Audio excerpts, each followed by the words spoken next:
Hi there, this is Julie Wong from Mighty Hands. Welcome to our YouTube channel. So today we're going to make these fun and colorful stamped watercolor bookmarks that are great for blessing others and also for yourself.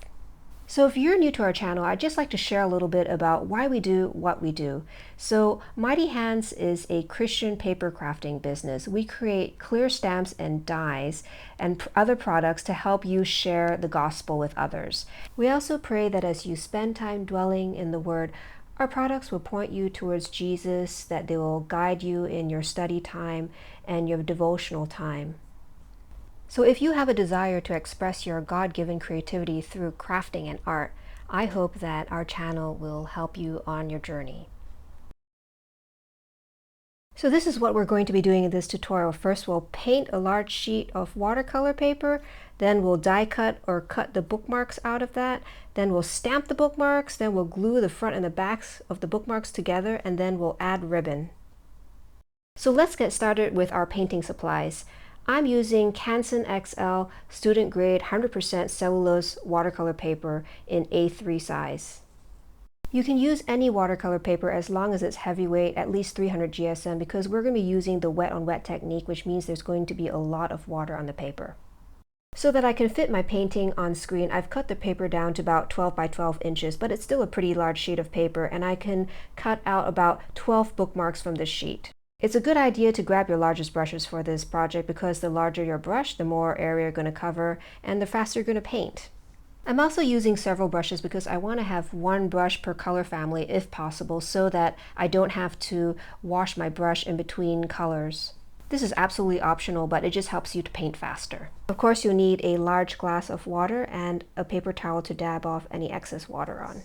I'm using tube paints that I've squeezed out into my watercolor palette, and this is a mixture of both student grade and fine artist quality grade watercolor, but you can definitely use any watercolor paints that you have. Since we're using the wet on wet technique today, we're going to be putting a lot of water on the paper, which will make it buckle. So I'm taping it down to the table so that it will stay flat, and this is just artist tape, or you can just use regular masking tape. We're going to create a vibrant, bright background with the wet on wet technique. So the first step is to cover the entire sheet with a thin layer of water. It shouldn't be sopping wet, which means that you don't want to have puddles anywhere, but you should have sort of a glistening sheen on the top layer of the paper. When the surface that I'm painting on is already wet, it will help the colors to blend better and we won't get as many harsh lines, so there'll be a softer look to the background. It's a good idea to prepare enough of the color on your palette before starting. As you can see here, I have not prepared enough of the red, which is why it's kind of streaky and it's not very bright. So that's something that you may want to look at when you do this. So I've decided to create the rainbow by blending different colors together to get the intermediate colors. So after painting red, I painted yellow, then I went back into the yellow and blended backwards into the red to get orange. Next is green, right? So I'm painting blue after the yellow, and then I'm blending from the blue back into the yellow so that I get this light green. And after that, I'm actually going to paint on the purple, but I'm mixing up the purple on my palette with ultramarine blue and quin rose because I like that particular purple.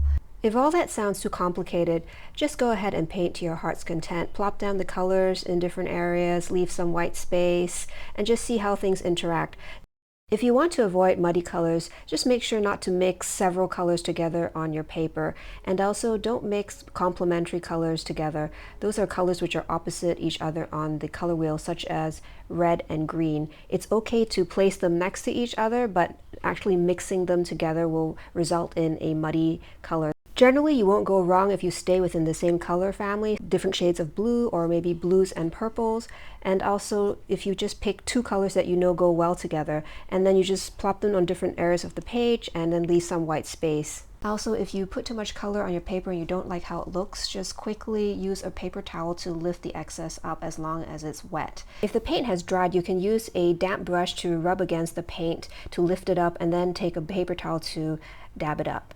So guys, I've been painting and this looks like it's turning out pretty weird, right? But guess what? After cutting it into 12 smaller bookmarks, it'll actually be pretty nice. Next, we're going to do some splatter. And you don't have to do this, so it's totally optional, but I really like adding splatter to the background because it gives everything more of a spontaneous and lively vibe. So basically just mix up some color on the side, make sure that it's wet enough, dip your brush in it, and then just tap it all over your sheet. You can tap it using your finger, or you could use another brush to tap it. You can use different colors for the splatter, or the same colors that you use for your background. You can use metallic paints, gold, silver. You can use white acrylics, white gouache, or of course any other colors you'd like. So just remember that the gouache and acrylics are not as transparent as watercolors, so they'll be more obvious on your background. Now, if you overdo it, which happens a lot for many of us, what you can do is just quickly grab a paper towel and remove the areas that are too dark. Or you could also use a clean, damp brush to remove the excess splatter. I actually use this technique all the time because I think it gives a nice soft splatter to the piece. Wait for the paper to be completely dry before removing the tape. All these designs were made using this wet on wet technique that I just showed you. So these two rainbow bookmarks were made using the same method that I just showed you. The one on the right is just like what we just painted with thick paint, saturated paint, more paint, less water. And then the one on the left is just done exactly the same but with less saturated paint. So these are using purple, green, and blue, and also a touch of red. So you see how these turn out. So here is a bookmark with just purple, and I used a really thin mixture of the paint there because you can see it's very light and the focus is on the sentiment. The rest of the bookmarks are actually all quite light in the background. So what I usually like to do is to use a pretty thin mixture of the paint so that I have a pastel background, and when I stamp, the stamping is very clear. So I'll use a dark ink, like here we have a darker blue on the lighter yellow background. So that's what I usually do. And so here you can just see some samples, and here is what the peach and blue looks like. I like peach, blue, and brown a lot, so I tend to do this color combination quite a bit. I like my bookmarks to be really sturdy, so I also die cut a back out of solid cardstock for each of these bookmarks and then just glued the front and the back together. This is a set of tags I made with a very light watercolor background with the same technique as well. Now that we have our backgrounds done, we're going to cut them out into bookmarks. So we could either use a die cutting machine and a bookmark die, which is what I'm going to do, or we could use a paper trimmer to just cut them into rectangles. So say hello to my die cutting machine. It is a Sizzix Big Shot, and I'm using it together with a steel die. This is a bookmark die from Avery L. So this is the cutting surface of the die, and so I put that on top of the paper, and then how the machine works is that you just put pressure onto this little sandwich there, and as I hand crank it through, the die will cut through the paper, and then I'll end up with a very nice little bookmark.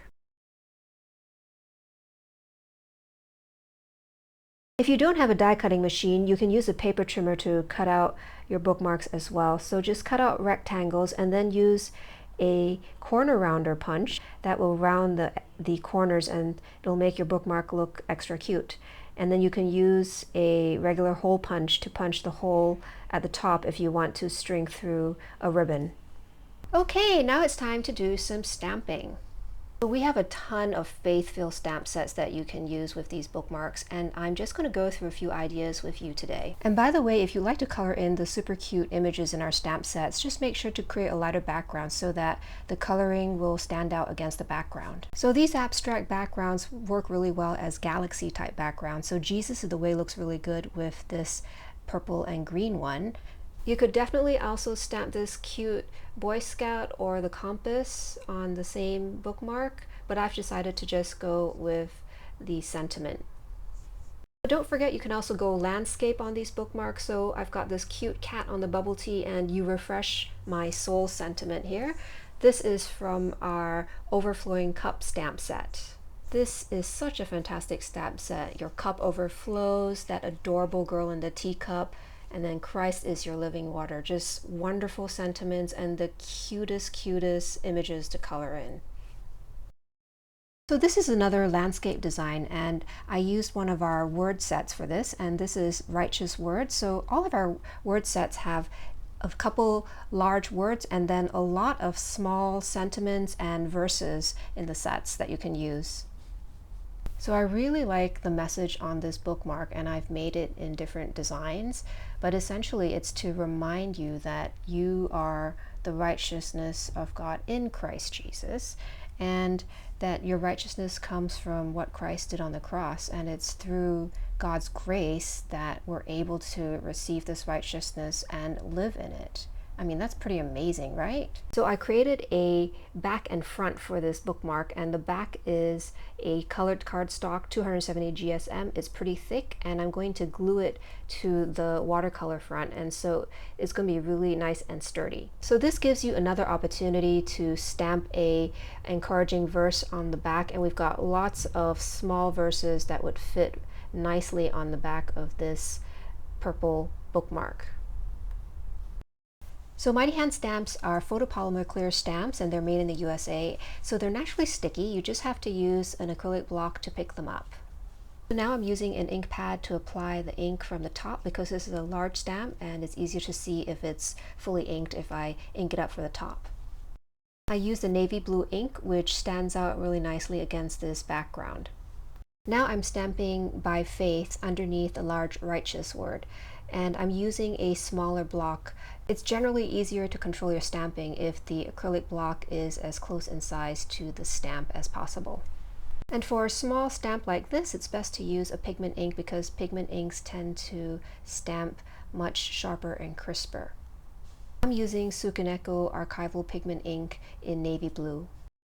So I've gone ahead and stamped the rest of the bookmarks. I used the Shachihata ink pads, which you see there on the right, to stamp most of these bookmarks. And I really like these ink pads because they are pigment inks which stamp really well. They have good detail and their range of colors is good, and they wash off our stamps really cleanly. So now it's time to glue the front and the back of the bookmark together. So of course this step is optional, but the reason why I like to do it is because number one, it makes it super sturdy.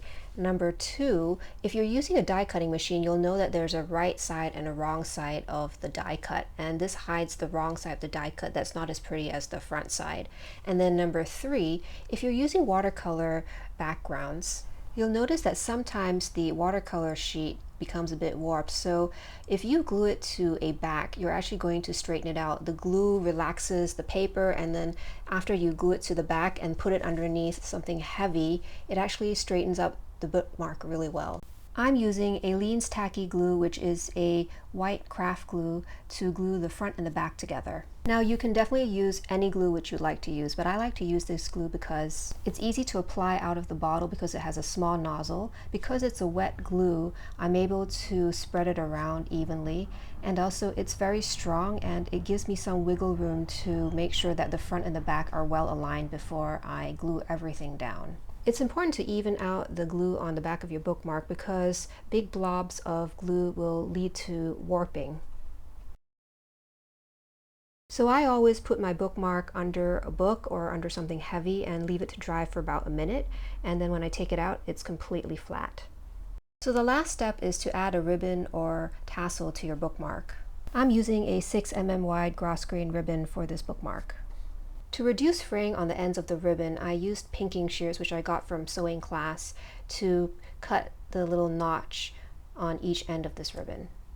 If your ribbon is being a little bit unruly and wants to pop out all the time, just add a little bit of glue under the part where the sort of knot is, and that should help it to stay in place. So there you have it. This is how I make these fun bookmarks, and I hope you get a chance to make a ton of these and give them to anyone who they would bless. So all of our products are linked in the description box below. We ship internationally from Singapore, and we have US $5 flat rate shipping all over the world. I hope this video has blessed you, and if you'd like to see more of our tutorials, please make sure to subscribe to our YouTube channel, like this video, follow us on Instagram as well as on Facebook. This is Julie signing off, wishing you shalom, good health, and many hours of fun crafting. God has blessed the work of your hands.